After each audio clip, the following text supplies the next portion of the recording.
Me encanta jugar a la ronda. Me mareo con las vueltas. Me río mucho y cantamos. Las olas son rondas de niñas, jugando a la tierra a abrazar. Y yo imagino que para abrazar la tierra hacen falta todas las niñas del universo. Nací en un solar. Mi niñez fue linda, feliz. Y disculpa si estoy sentimental hoy, porque cada vez que hablo de mi niñez, tengo alegría, pero tengo nostalgia. Nací varón, crecí hembra, ahora soy una mujer transgénero. Las 3/4 partes de mi familia no me conocen porque me escondieron desde niña. Para una niña de 8 años, de 9 años, estar también involucrada en acciones de la revolución era un poco, digamos, fuera de lo normal.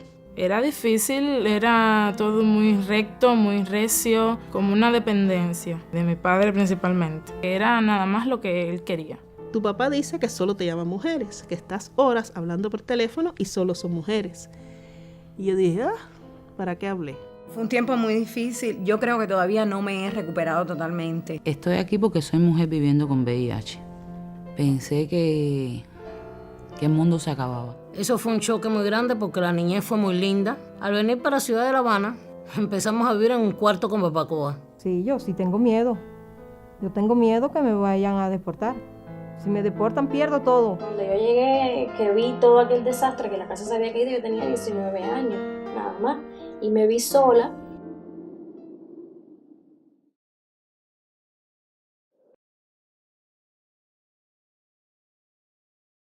Por supuesto que voy a seguir luchando, si esas son las hijas que yo parí. Después que el niño nació, la convivencia se fue empeorando porque él nunca ha aceptado la enfermedad del niño. Yo creo que yo luché mucho por estudiar, por hacerme alguien en la vida, por todas las humillaciones que yo recibí en mi niñez. Creo que es primera vez que lo estoy diciendo. Cuando crezca, voy a ser una mujer feliz. O mejor, voy a ser felicísima. Mi maestra dijo que escribiéramos una composición con las palabras que más nos gusten. Y para mí, mujer felicísima es la mejor de todas. Mi padre, incluso ya divorciado de mi mamá, viviendo en la misma casa, mi madre sin comentario, porque tenía esa concepción de la familia. Él tenía manifestaciones con nosotros, escondidas de mi madre. Se divorciaron cuando yo era pequeña, pero no sentí la ausencia de mi padre nunca, jamás. Siempre me pegaba a mi papá. Como arreglaba barcos, era muy buen carpintero. Y a mí me encantaba estar en el patio haciendo las cosas de carpintería y mirando cómo las hacía. Y mi mamá que estuviera en la cocina y yo que no, que para el patio.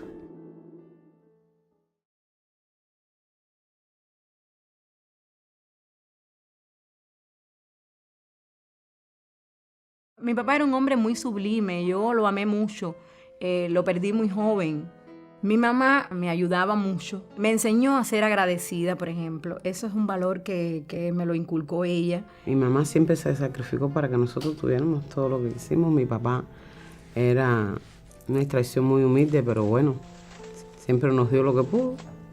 Mi mamá es lo más grande que yo tengo en la vida y fue muy buena con él y fue una excelente mujer y aguantó los últimos tiempos por nunca darnos un padrastro ni a mí ni a mi hermana. Mi mamá era de carácter un poco más fuerte, pero la mejor madre, aunque era otro padre. Mis padres estaban involucrados en acciones revolucionarias.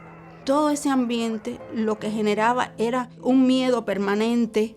5 o 6 años. Yo era chiquita, pequeña y desde esas edades ya él como que me acostumbró a estar siempre apegada a él. Todo era con él.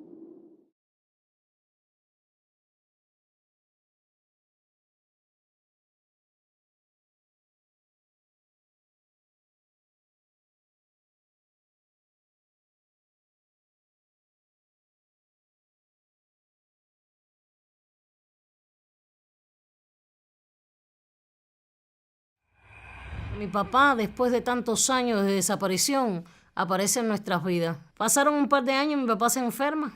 ¿Por el qué dirán fui a cuidar a mi papá? Lo que aprendí fue a gritos y a maltrato. Me daba con las muletas cuando hacía algo mal. En aquel tiempo yo odiaba grandemente a mi padre.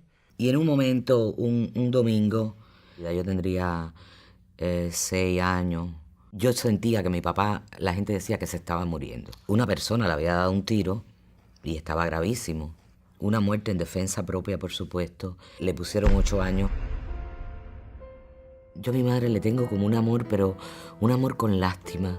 Un amor como que es una mujer muy sacrificada, que me lo dio todo. Qué entretenimiento una mujer con 2 niños podía ver en aquella casa. Que no había televisor, no había un refrigerador, bueno, si no había luz eléctrica. Coincidiendo con la época de Girón, mi padre dijo que no se podían hacer fiestas porque la patria estaba de luto y más nunca tuve un cumpleaños. A los 12 años estuve varios meses prácticamente postrada. Incluso llegué a pensar en diferentes formas de cómo suicidarme. En la niñez está todo. A veces tú puedes ser una persona que aparenta ser una gente dura y no eres dura, es que la vida te golpeó y entonces andas como con mucho miedo a que la vida o las personas que te rodeen te golpeen.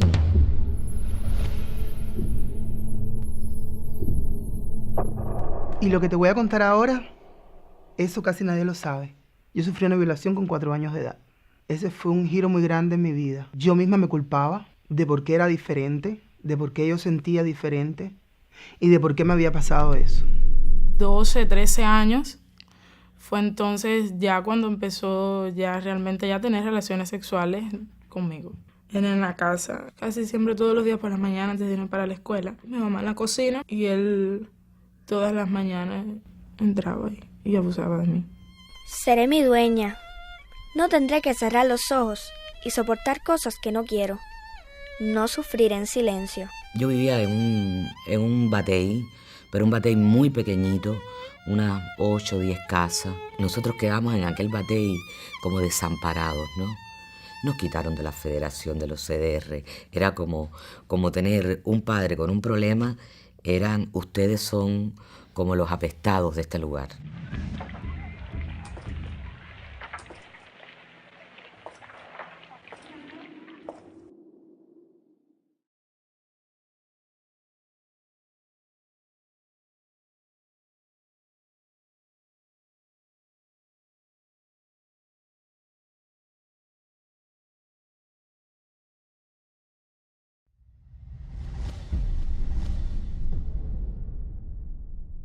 Después que estudié me casé, estuvimos viviendo aquí en La Habana, que salí embarazada de la niña. Tuve que irme para Oriente porque no me quisieron atender en el tiempo de la barriga.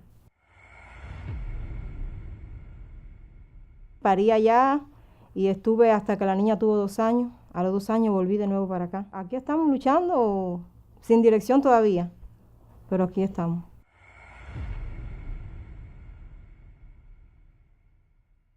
Pasé hambre, pasé mucha necesidad, muchas humillaciones. Yo tenía una maestra de primaria. Te decían, ¿en qué trabaja tu mamá? Bueno, mi mamá trabaja en el comedor obrero. ¿Y en qué trabaja tu papá? Y yo me trancaba, yo no decía. Y la maestra volvía, ¿en qué trabaja tu papá? Y yo lo que me daba era vergüenza decir que mi papá estaba preso.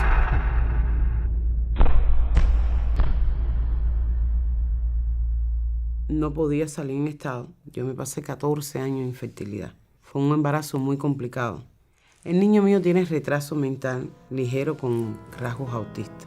Y bueno, yo lo acepté. Yo estaba tan contenta por ser madre que yo aceptaba lo que fuera. Enfrentarte a una escuela desde las 8 de la mañana, donde eras el hazmerreír, la humillada, la maltratada, la violentada.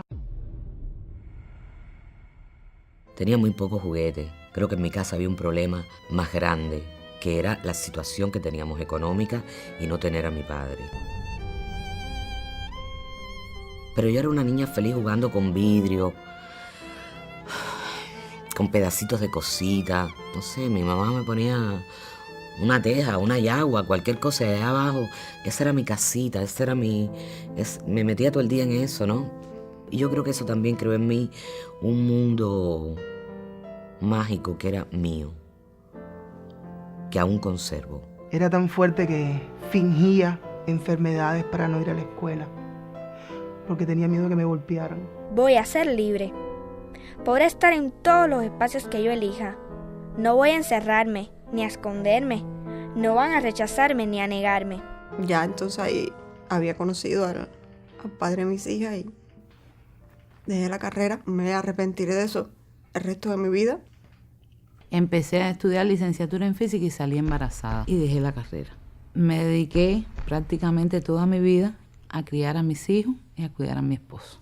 En 9º grado di un bajón significativo en mis notas, fue ya imposible. Tuve que irme para un politécnico y estudiar lo que se pudo. Yo estaba en el tecnológico, cuando aquello eran las escuelas del campo. Y todo el mundo se queda privado al ver que un padre va a ver un hijo al tecnológico y en vez de llevarle chucherías, esto, lo otro, mi padre lo que me llevó fue una botella de ron, un cartucho de esos llenos de tabaco y una caja de cerveza. Esos fueron una de las primeras veces de contacto de verdad fuerte con el alcohol. Yo hubiera podido llegar más lejos, pero por la discriminación que sufrí, no llegué más lejos. Cuando uno está casi terminando el 9º grado, te hacen una evaluación político-moral. En mi expediente decía que yo era un alumno afeminado con tendencia al homosexualismo. Ser homosexual en aquel tiempo era como integrar las filas de Al Qaeda o cualquier grupo terrorista. Y cuando yo llegué a la escuela de arte, era una mujer muy tímida y tenía como grandes complejos, porque traje el guajiro y estaba en un grupo muy duro, porque casi todo el mundo era hijo de actores o se hacían que tenían más nivel que uno. Mentira. Al final, a la mitad, todos los votaron y terminamos graduándonos como 5, que éramos todos guajiros. Entonces, casi todos. A los 17 años conozco al padre de mi niño. A la edad de 19 años nos casamos porque yo estaba embarazada. Estaba estudiando licenciatura en química. En 3er año, el niño mío tuvo un tema de alergia que empezó a complicarse y tuve que asumir mi rol de madre. Por tanto, dejo la universidad y voy a trabajar. Creo que soy una mujer muy luchadora para poder salir de allí y después becarme y tener unas lagunas cuando llegué a la escuela de arte tremendas, porque nunca había ido a un teatro, porque había visto muy poco cine, porque no había visto casi ni televisión. Y La Habana es un golpe duro. Allá en Oriente, mi esposo trabajaba en la fábrica. El sueldo no nos daba para todo. Tuvimos que venir para acá, a cambiar de vida, a ver si uno prosperaba. Mi casa se estaba cayendo.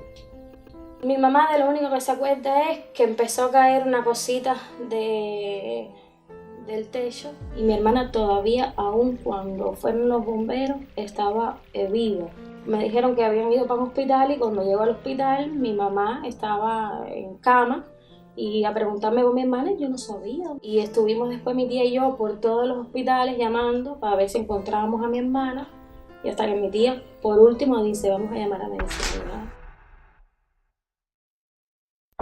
La extraño todos los días de este mundo. Todos los días de mi vida yo la extraño a ella.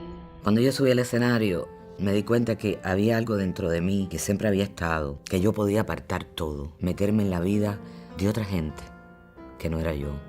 Y a partir de ahí empezar a sacar cosas que a Isabel Santos, sentada aquí o en la calle, no se le ocurriría. Empecé a vivir otras vidas. Me enamoré, pero no solo que me enamoré, sino que me seguí. Me embaracé. Después, como a los 9 meses, salgo embarazada nuevamente y decido dejármelo. Éramos una familia aparentemente feliz.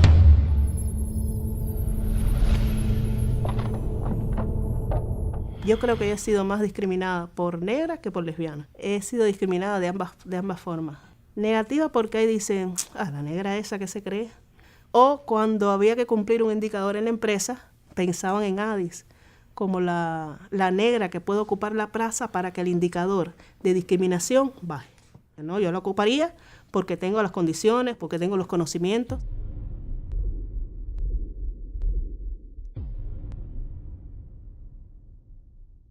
Mi director me da una indicación. Yo digo que sí, que voy a cumplir la indicación, pero que me muestren la evidencia documental que se requiere para este tipo de casos. Cuando no hay claridad de esos documentos, cuando no se me muestra digo que no voy a ejecutar. A partir de ahí se genera un estado de rumor que termina en la propuesta de una sanción bastante fuerte, porque era la separación definitiva de mi cargo.